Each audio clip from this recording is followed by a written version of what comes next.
Hello and welcome to the Video Creator Show, where we talk the juicy details of how to succeed on YouTube. And what better way to do that than to talk directly to someone who has done it? MsMuffinismyLovers, aka April, is encouraging others to stay positive and believe in everything they do.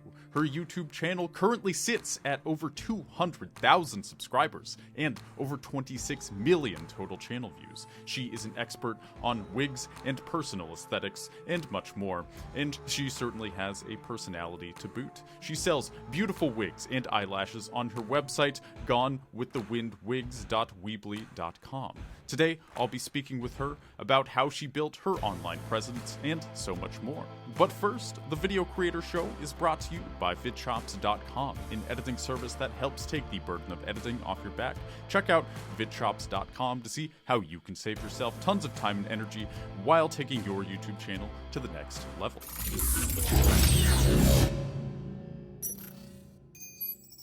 And now that we got all that out of the way, April, how you doing today? I'm good. How about you, Grant? I'm also doing well, just another day in the life here. So my first question to you is, you started this channel quite a few years ago now, and what was on your mind when you hit upload on your first video? You clearly had a lot of success pretty early on. Were you expecting to get hundreds of thousands of views? Was that a surprise to you? Were you just kind of making videos for friends? What was your kind of goal and mindset going into this? So, to be honest, this is my second channel. The very first channel that I ever created, which was just MsMuffinismyLovers, because now it's MsMuffinismyLovers. It was it was hacked back in 2013. So I was almost at 100,000 subscribers when it was hacked. Dang. And when I first started YouTube, it was for fun because I didn't have any friends. I was a homebody, which I still am, and I did it for fun. There really was not a lot of what would we call ourselves? Wiggers, I guess. I don't know, but there was a lot of wig wearers that was doing tutorials on YouTube, especially for Black women. So I think I was like the third Black woman that entered YouTube to do wig tutorials, and it really wasn't for wigs; it was for makeup. And Grant, I don't really know why I was deciding to do makeup because I can't really do makeup that great. But I just I happened don't know about that. a wig video one day and it just, got really popular. And it was mainly because I just really wanted to talk to people and have something to do besides being in the house with my kids all the time or just going to work. I just really wanted to talk to people and make friends. And that's where it all started from. Mm-hmm. Sounds very genuine. And so I always like to ask, did you feel like once you started getting numbers on YouTube that doors started opening? And I'm curious what doors those were. Well, when I first started out, of course it takes time to build up your channel. And plus back then there really wasn't like YouTube doesn't look anything like it did back when I first started. It was just way different. So um I worked hard on my own for probably like a year to 2 years on my own, buying my own wigs and just buying my own makeup. And I started getting a lot of emails after a while, just from companies like that sold cheap wigs, like synthetic hair. And I started working with a lot of them. So it did seem like, I guess it had a lot to do with my personality, I think. I just was an honest person. I'm one of those, if I don't like it, I don't like it. If you sent me trash, it's trash. I don't want to work with you anymore because I don't want any more garbage. I got enough stuff in my house. So I think it was like more or less my personality, and I was just really blunt and honest. And it wasn't about being blunt and honest. It just was about, I wouldn't want anybody to take advantage of me and lie to me. And so that's just what I was doing. I was doing it for the fun and to make friends. And I did notice, I started getting a lot of emails from companies for hair tutorials and to advertise their wigs. And I was loving it.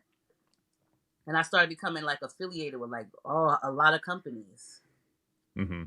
So what are some of the companies that really stood out to you where you were like, oh my God, I can't believe I'm working with them, that you really got most excited about? The main one was, so when it comes to the cheap wigs, like the synthetic wigs, it was Elevate Styles and Sam's Beauty. I don't really work with Elevate Styles now. Now, mind you, I started my YouTube channel. I started back in 2009. 2008, excuse me, Hmm. very early 2008, when my daughter was not even 1 yet. She's 15 years old now. So I've been on YouTube for 15 years. You've kind of answered it already. It sounds like you had two that really stood out to you initially. Was there a reason that those two in particular excited you? I guess because they had like a really good selection. And before I even received any email from them, I was purchasing wigs myself from their website. So it was kind of like Mm. admiration, like, wow, they really asked me to purchase, like to not purchase, but to review their wigs. And all this time for like the past year or so, I've been purchasing wigs. So I felt kind of like honored, you know, and I think I really felt honored when RPG Show started reaching out to me, and they're more expensive wigs. To this day, we still work Mm. to this day. And I felt like, wow, I'm gonna get a human hair wig now. I felt like, okay, girl. Mm. Big leagues. So I felt, That's awesome. So I am curious to ask you about when your channel got hacked. Like what happened exactly, and what was the process like of starting a new channel and kind of rebuilding? so I woke up one morning and I really didn't know it was hacked. And so someone texted me and said, what's going on with your channel? Where's all your videos? And I was like, you know, confused. And when I went on my channel, it was like all my videos were gone, and it was this video of like somebody else. So I tried to get into my AOL because at the time you could have any email with YouTube. So I had my AOL account. You know, Gmail wasn't really popular then. And this person kept going back and forth into my AOL as soon as I would change the password. And finally, they just deleted my whole channel. I had so many of my subscribers reaching out to YouTube, me reaching out to YouTube. YouTube never did anything for me. They did not a thing. They never responded and they never replied. I had Oh my people god. making videos, and it was like it felt like my whole life had been like taken from me, kind of like, because I was into it. This was in 2012 when this happened. I've been on YouTube for like 4 or 5 years already. So you took like my hard work. I was just about to have like 100,000 subscribers. And let me tell you, Grant, I was in tears. I was in so much tears. And I just felt like I didn't want to do it YouTube anymore. But I got the nerve up like a couple days later, and I started a new channel. And by then I had major companies that I had already worked with. So all of these companies that I had worked with, they knew what happened. They started sending me emails and also sending me suggestions on how to get my following back up. So we were giving away wigs. Companies was doing giveaways just to my subscribers to make sure they just subscribed again.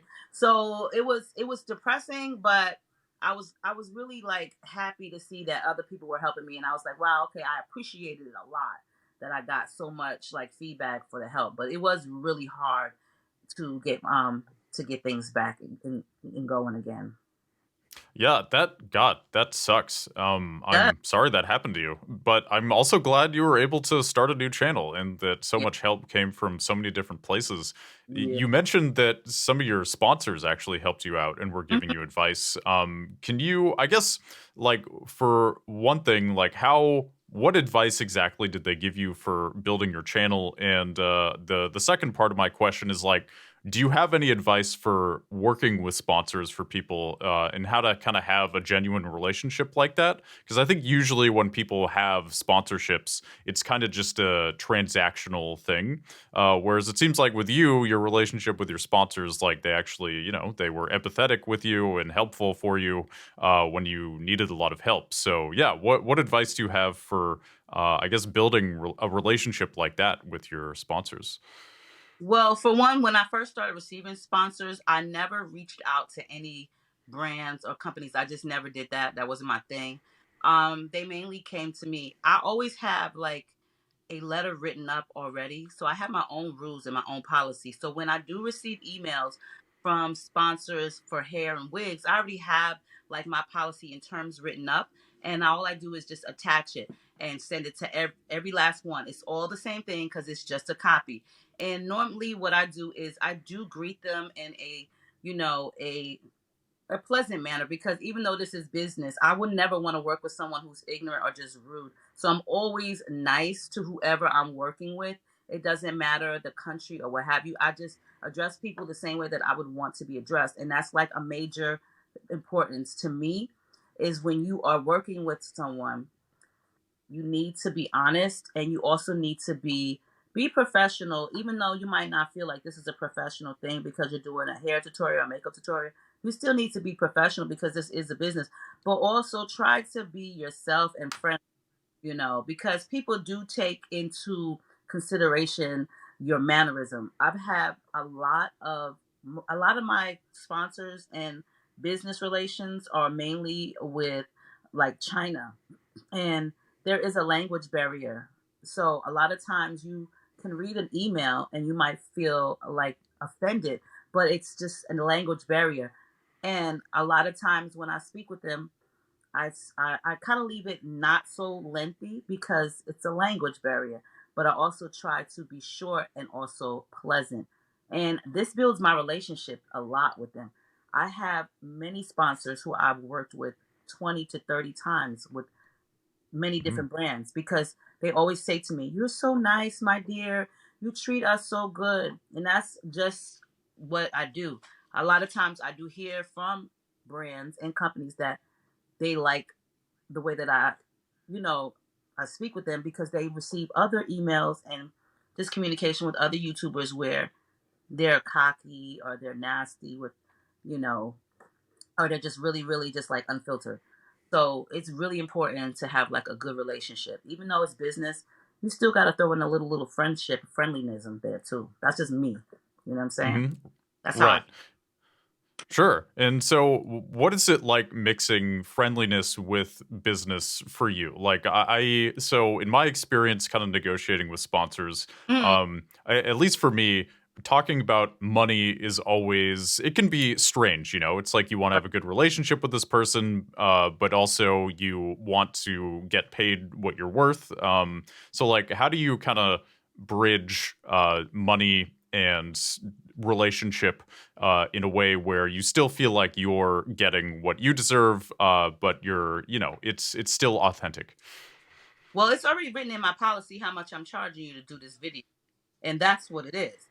So Now, you have like a standard price. yeah, it's a standard price, but let's just be for real though. Even though I have a standard price, they still want to negotiate. And Mm, I am more than willing to do that, you know. You might not can afford that. I get it. You know what I'm saying? I get it. Cuz I want to build a relationship with you, and later on down the line maybe we'll up the price if I work with you for a few couple of years or a few months. But it's fine to negotiate with me, just don't try to lowball me. I do mm, receive emails like, "Well, can you do it for free?" And I do have things where I see return back.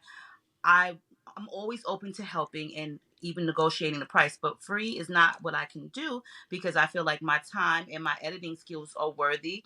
Not only that, but I do have a family that I do provide for, which in return they cannot eat the wigs. They have to have their bills paid. So, I hmm said, and I'm pretty sure you feel that way about your product as well as my time. So I do apologize, but I mm, cannot do anything for free. There are some things that I will do for free, like in exchange for a certain product, especially if I've worked with you several times and I love you, then yeah, we have a good friendship like that. But as hmm far as money, well, you hit me up to do to a service, which means you want a job done. I'm a contractor. You contracted me, so you hit me up first. Our friendship that comes all along the way. Don't think because we friends that you're not going to be paying me again because we right. go. But I've had like with RPG show, I've been working with them for the past 14 years. I've been flown out back and forth by them to New York where I'm originally from. Um I've received gifts in the mail. They seem to know when I'm not feeling good. For my post, they send me flowers overnight. So we still have a Oh, that's business, sweet. but we also have a friendship because they I've been working with them so long. They come before any other company, and they know this, and I've expressed this to them. So if I've worked with you for a long time, trust and believe my dedication is to you, and I will put you before any other company because we have such a good friendship. So hmm that's Wonderful. mhm. So, the next thing I wanted to talk to you about is you have a lot of vlog style content, keeping up with the fam. Yeah. So like obviously your kind of wig or makeup tutorials, they seem relatively straightforward.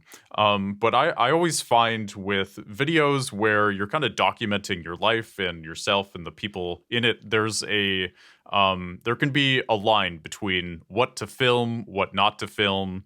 Like how do you navigate that exactly? With like showing the aspects of your life that you think people may find interesting or helpful or entertaining, but without like overdoing it. Hmm. Well, you know something? That's a really good question because I do believe that people like content creators that do vlog their life, sometimes we do step outside the box and there are things that we could have kept to ourselves. I, for Mhm. one, have done that plenty times, you know, and then later on we do bite ourselves or kick ourselves rather in the ass like, damn, I shouldn't have done that. So I do see, I have seen myself do that as well. Sometimes your private life Mm. does need to stay private. Um, but then there are some aspects where I just didn't vlog. I did have a show, which I probably would bring it back, Real Talk, which once a week people would email me and I would give them my honest opinion. Sometimes I would have to use my own life scenarios and my own life past just to answer their question and just to give them a better, advice or a better view of why my opinion is this way. So in that aspect, if I'm trying to save you from hurting yourself or just save you in general, I'm going to use my past experience, whether it be negative or not. But when it comes to like vlogging with my family and stuff, like I don't show everything because I don't feel like it's just I don't record everything because I feel like there's a time and place for everything. You know, there are a lot of videos that I have seen on just any vlogger. You don't have to show everything about your kid. You don't have to show everything about them using the potty, learn how to use the potty. Keep that to yourself because I don't really want Mhm. sitting on the pot. That's just my opinion. You know, some things you do need to keep to yourself. But sometimes we do step out of line and we feel it in the end because people do talk about it. But I just feel like certain things do need to be kept private. But some things are helpful to people, and that's there's a fine line sometimes. But Mhm. I just try to keep it cool and chill. Like I think as a person, I've grown. I'm older now, so I've grown a lot. Is the way I discipline my own kids or my family or my grandkids. So things that some people may do, younger people like yelling at their kids on camera, I don't do that. I'm not about to be yelling at you anyway. But I think like don't embarrass your family is the main thing. A lot of Mm. times, Mm. don't embarrass your family. That is great advice. I think sometimes, like, if your YouTube channel is prioritized more than your actual family and the people in your life, that's when things could get squirrely. It seems like, I think with things like this, or anything really, mistakes may happen. That's okay. But I think it seems like you've kind of learned from them and are able to walk that line pretty smoothly, it Yeah. seems. Hmm. And, oh, Like, never say to yourself, Grant, well, I don't care what people think about me. A lot of people say, I don't care what people think. I really don't care what you think about me. But in reality, I do care because I don't really want you talking negative about me. But there's never gonna, you're never gonna be able to stop that. People are gonna talk bad or good. But let me give you not too much negative to talk about me when you do it. sure. You know? Hmm. Yep. Yeah, makes total sense. Mm-hmm. The next thing I wanted to talk to you about is your website. Okay. So selling wigs and eyelashes, kind of aesthetics. This is something. It's a niche I know virtually nothing about. So I'm curious, like, what goes into setting something like this up? Like, do you work with the sponsors and kind of sell wigs through them? Are these totally your own wigs? Like, what? How did you set this up? So I've had this website for, geez, I've been living here in Arizona almost 10 years. So I started this website probably like 13 years ago. And what it is okay, when I first started getting all these sponsors, I had all these wigs. And they weren't just synthetic wigs, they were human hair wigs.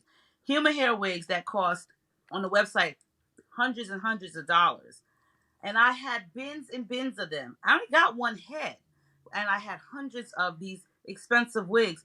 So I was like, "Oh my god, what am I gonna do with all of these wigs?" And they just kept coming in because as long as I keep accepting new jobs, I'm gonna just keep getting new wigs. So finally, I was like, "I'm just gonna sell them. I'm gonna sell these wigs. I'm gonna get rid of them. I'm gonna sell them." And that's when I started the Weebly site. I decided just to sell them.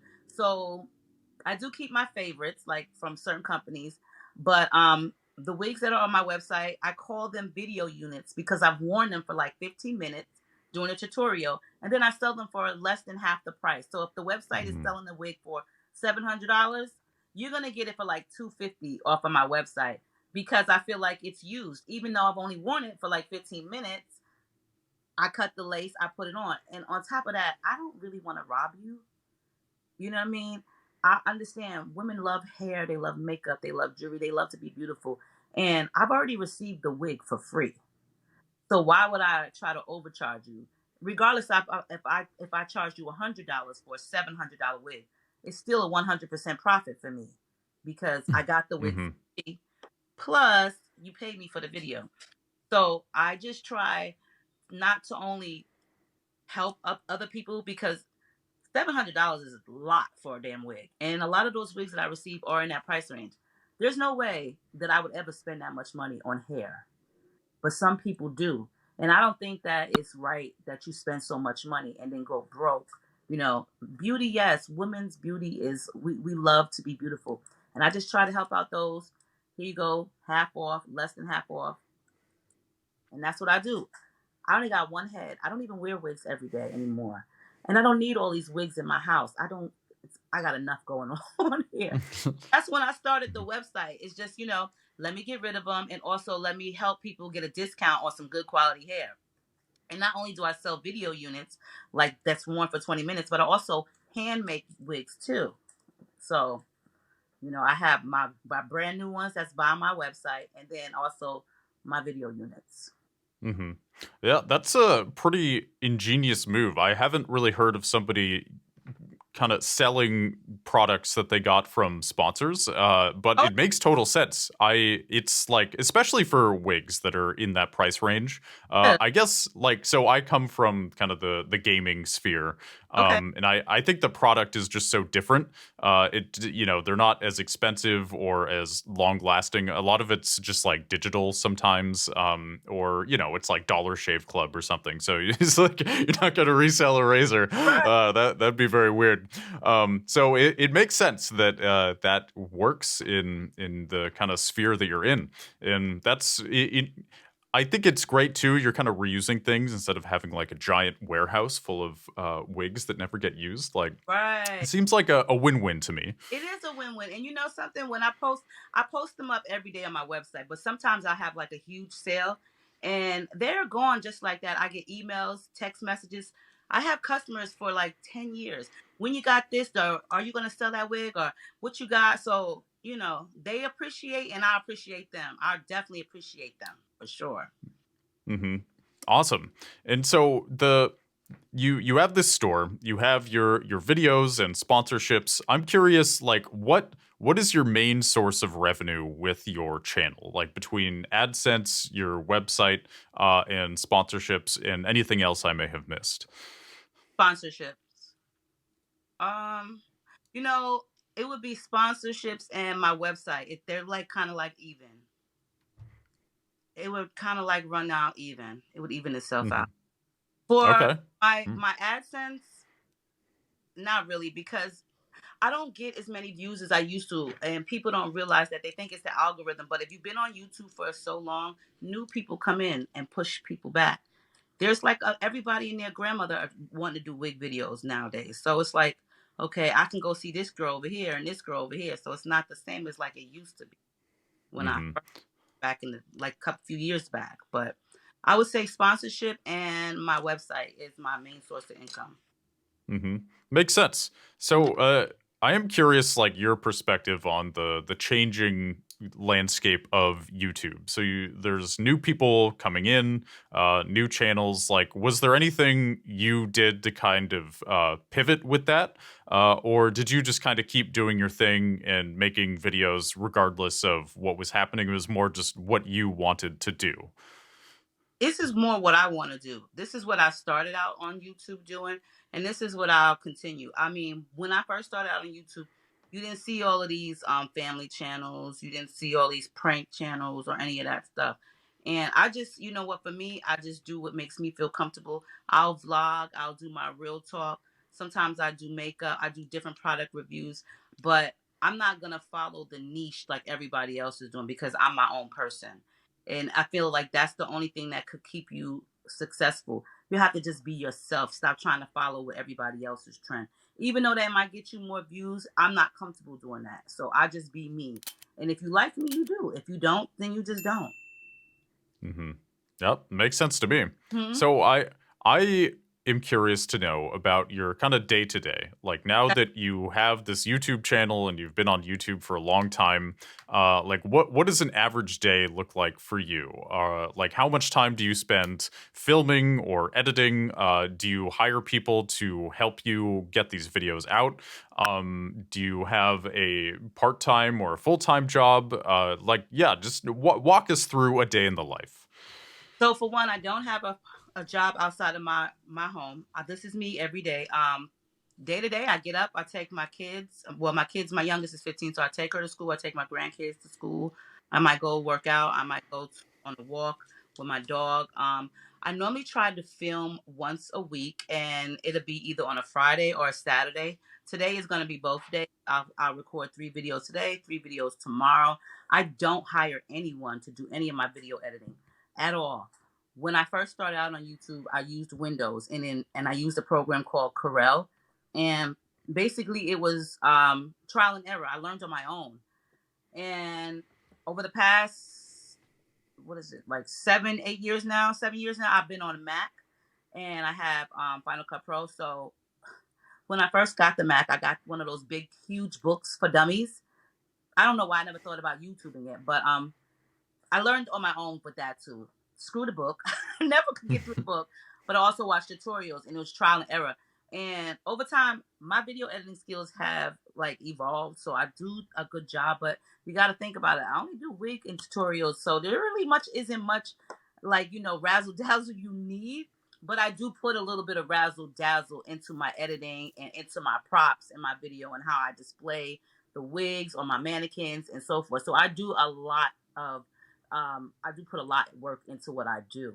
I just don't really feel trust in anybody editing my videos for me because I'm my own person, and I try to at least edit every other day. I do keep tabs on myself because I do work for myself, so I have a book, and every night I will write out what I have to do for the next day, and I'll check it off as I go, and I try to stay in that lane because if I don't, then I have to pick up the slack later on.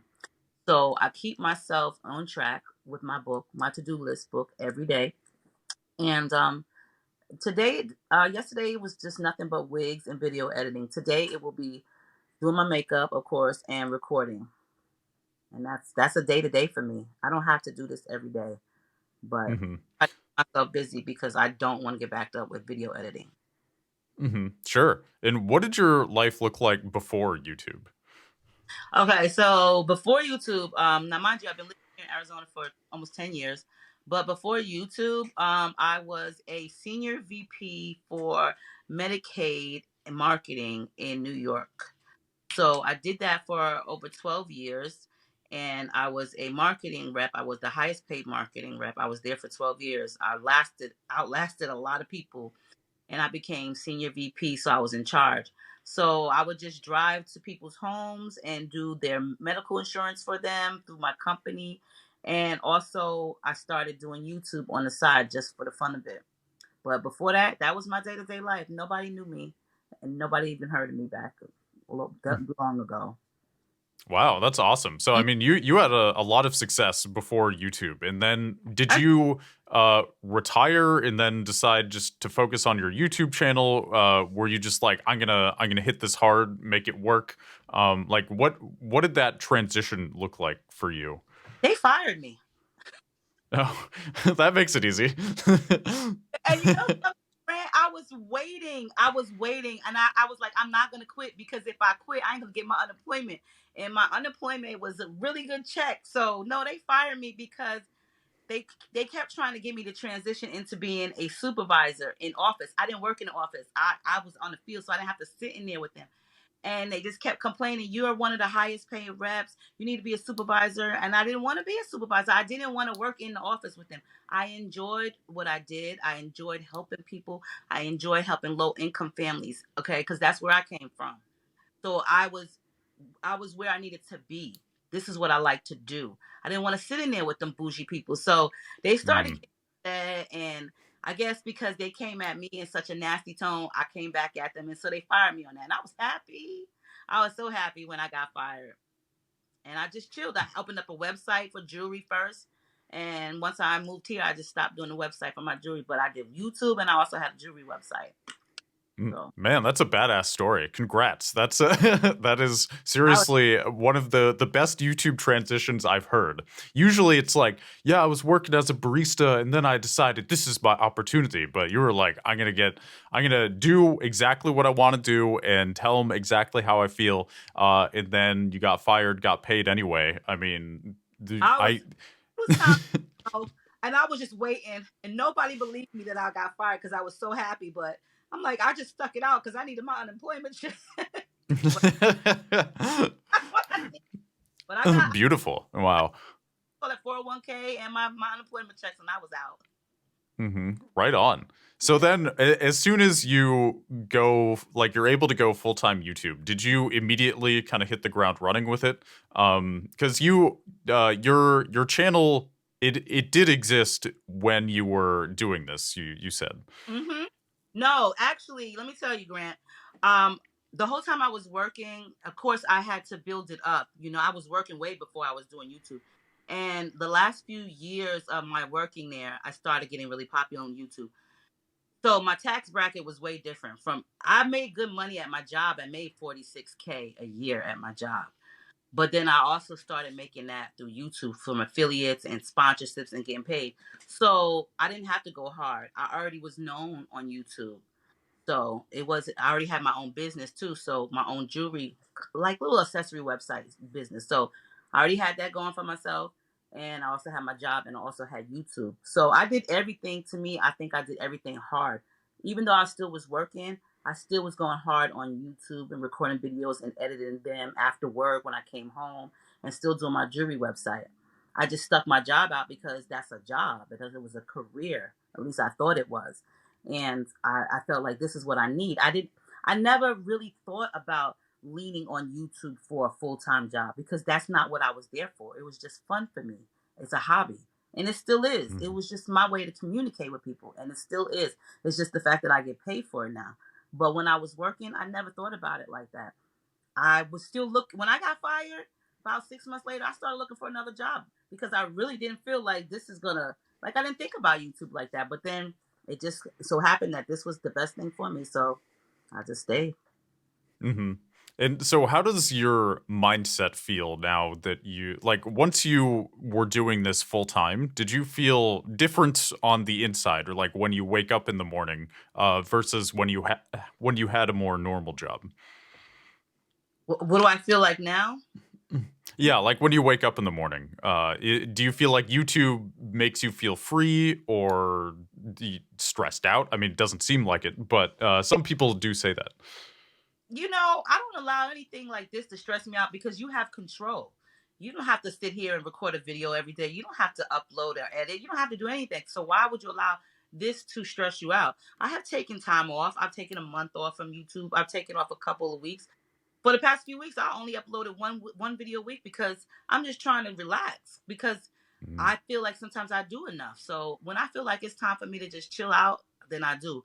But I do enjoy being able to wake up when I feel like it. I mean, it's not really when I feel like it because I do have to take people to school, but I feel like this. I'm here for them. So if anything ever happens, I'm home and I can easily have access to them. I'm always around. So I do appreciate the fact that it allows me to have that much freedom.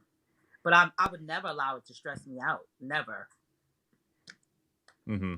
That's good. That is very smart. That is now I also feel that way, but in the past, YouTube for me was definitely a huge source of stress. Yeah. And I don't know, it is weird though. I think you know, you uh, it kind of became my full-time career for a while pretty early in my life. So I think I just didn't really have the life experience to kind of figure that out. And I had like a team I was working with, and I think we all kind of were leaning on each other, maybe too much. It probably would have been better to have like other sources of income, at least at that point in time. But you know, I learned some good life lessons there. And so now kind of transitioning, this is, it can seem like a generic question, but you know, given the topic of this podcast, um, do you have like a golden rule for YouTube? Like, what is one piece of advice that you think is the most important for building a channel? Okay. So I feel like this. With anything you do, you have to do it with an open mind, but you also have to be yourself. So when I very first started out, I tried, and I'm just being honest.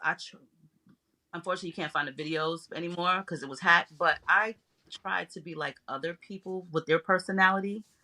That's hard to be like someone else. It's hard. Mm-hmm. And I woke up one day and I tried to do a video, and I just you know what, this is my attitude. F it. I'm gonna just be myself. And if you don't like me, then you don't like me. You don't gotta watch me. And if you like me, you like me. So I feel like my golden rule is this: the only rule I have. Just be yourself. That's the most important. Just be yourself. Some people don't like me because I am a potty mouth, but that's me. If you don't like it, then you could just go ahead. But I do know how to, like I said, there's a time and place for everything. I do know when I'm doing rig tutorials not to cuss like that. But when it's my own personal stuff, then I'm just gonna be potty mouth, and I try not to be too because I don't want to always curse, but I feel like I have to be myself. Even in my wig tutorials, I'm myself. I stay who I am. I stay true. If I don't like it, I don't like it, and that's it. You don't ever have to send me nothing again. That's fine too. But I feel like being yourself is being the most honest thing that you could be on YouTube, and people gonna like you or not. Mm-hmm. People appreciate you more when you are authentic. And I have seen and many times that with many of my subscribers, we like you because you're real. We like you because you just be yourself. I don't know anybody else to be. It's too hard to be somebody else. Mm-hmm. Yeah, it takes a lot of energy. It Yeah. is way more efficient to just be yourself, and Yeah. obviously, it's better to be authentic in general. But even just in terms of efficiency and energy, you know, if you're able to flow with it and not have to kind of put on a mask, then I generally find I am more energized after finishing work. You know, it's like I didn't have to pretend to be somebody. Right. I don't want to be anyone else. So that's my golden rule. And Mm-hmm. also like too, I feel like this. If you're doing a video with someone or you're interacting with other people in your video, if or whomever, if you don't like something, just say it. Don't keep going along with stuff. Mm-hmm. I That's me. Just be real. Yep, be real. I think that's one of the most consistent pieces of advice when I ask that question. It's you know, be real, be authentic, be yourself, however you want to put it. That is the thing that I think is most important here. hmm So now that you're deep into this and you know what you're doing, do you have new projects that you have in the works that maybe aren't out yet, or like a new website, a new channel idea, a new type of video, anything new that is maybe behind the scenes? You know, I can't really say that anything new. Like I'm really consistent. I feel like with the same thing. Like, I'm older, so like I'm one of those seasoned ones. So my crowd is my age. We're older. So I mean I do get young people too, but you're not gonna find me out here doing tricks and jumping over and pranking people. Like that's one thing I do. I'm not I'm Probably not for the best. yeah, no, I'm not about to do any of that. But I mean, like, I do have a lot of vlog videos that I have to get up. You will see me karaoke, and now lately I go do that. But as far as new projects, I just have like my normal, my normal. hmm I try to stay in my Right on. lane. You know, Hmm. that's my. I try to stay in a lot of times. Hmm. Do you feel like I mean clearly you enjoy your lane, you have these two types of content, you know, and so you feel like you're able to express yourself fully with that, and there isn't really anything on the horizon where you're like that would be it, that would be the thing. That would be the thing. Mm-hmm. What about like business or anything? Obviously, your wig shop is going very well. Would you ever? I know you said you had like a jewelry shop. Is that still up or? No, that I've been done with that like 9 years ago. Um, so my wig business, I still keep that. And what I've been doing lately, I had stopped making custom wigs and making wigs by hand for a couple of years and just selling like the video units. So I've gotten back into purchasing more hair of my own and hand sewing and making custom units again. So I've been posting a lot of those on my websites and spending a lot of time making wigs for my own website. So that's what I've been really actually doing a lot of. And that's like one of the reasons why I haven't been uploading like a lot of videos lately is because I've been just working on making wigs. And I find that to me, making wigs is a lot better than sitting and editing a video. It's just, it allows me to to relax. And a lot of people might find like sitting there and sewing hair is relaxing to me. It allows me time to just sit and watch my favorite TV show and just have time just to converse with people versus wearing the headphones and sitting and looking at the computer all the damn time. Mm-hmm. I feel that. Like, as somebody who has edited way too much video, even I feel like video editing, it takes a surprising amount of energy, even Yeah. versus like image editing. You know, at least image editing, you can like listen to a podcast or something. Video Yeah. editing, like the screen commands your attention, and then you have to listen to it too. So you can't even like put on music or something. It's like it takes so much of your attention and energy It, versus a lot of other projects. and I'm tired of hearing myself. Okay. So Yeah, it. I mean, I try to watch my TV, and sometimes my TV's in front of me, but I gotta watch the screen. So I'll take my phone and I'll prop my phone up to watch like my show, just because it's right there. And I have moments when I don't need to hear because it's like a silent like few minutes. But oh God, I get so tired of editing videos, and it also makes you tired. I Mhm. find sleepy at the computer from staring at it. Yep. Yep. Been there. So the kind of self-reflective aspect of editing videos of yourself, has that been difficult to deal with at all? Like, I know for me over the years, like, absolutely, especially if I was feeling, I don't know, like uninspired or tired or self-conscious that day. Looking at yourself over and over and like repeating the same clip and trying to get it right, and your face is just there all the time, and your voice, is that annoying or tiring? You mentioned it kind of is, but like I guess how do you deal with that? And how big of a problem is that actually? So I don't mind. I get irritated. I get irritated when the color is not proper. And I hate when sometimes I have the lens too close on my camera and it makes me look bigger than what I am. I don't like that. It pisses me off. But I don't really get the only time I get annoyed with hearing myself is when I have had one of those what do you call it? Those green moments. If you get what I'm saying. Mm. Uh, I green moments in my. I don't know. Maybe I'm stupid. I don't know. when I when I have the I like to smoke. So Mm. Oh, I got. Oh, I've been baked on camera plenty of times. It was oh, kind of part of my process. Yeah, it's oh, like I'm like, well, I just leave mine downstairs. I ain't about to do this on camera. But when I'm high on camera, I find myself to be very annoyed. And there are times when there's a lot of times when I smoke before video, just so I could just chill because I have moments where I just don't feel like doing YouTube, but I have no. Mm, Not it's not that I don't have a choice, but it's like, well, let me get this work done because it's just going to pile up. And so let me just smoke some so I could just be chill. And mm, sometimes I have to do those videos over because I can. I'll when it's time to edit, it's like April, your eyes are really red. Your cheeks mm. smacking on that candy right there. Mm-hmm. Look hot. Oh my God, I know exactly what you mean. It's rough out there. So I gotta, there's times when I've noticed that, and there's times where it's like, okay, it's really bad. You gotta redo the video. But if I'm editing and I've already had one of those green moments, that's when I get annoyed. I don't really want to hear myself, and I get annoyed with my own self. So that's when I stop editing a lot. Mm-hmm. I got you. Yeah, being a stony baloney, it's like it can help motivate, but then yeah, when you're looking at it later on camera, it's kind of weird, you know.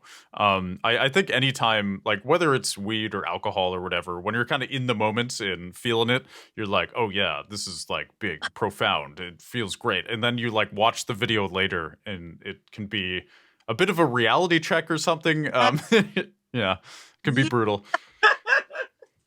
Definite reality check for sure. Mm-hmm. Well, yeah, I totally respect that.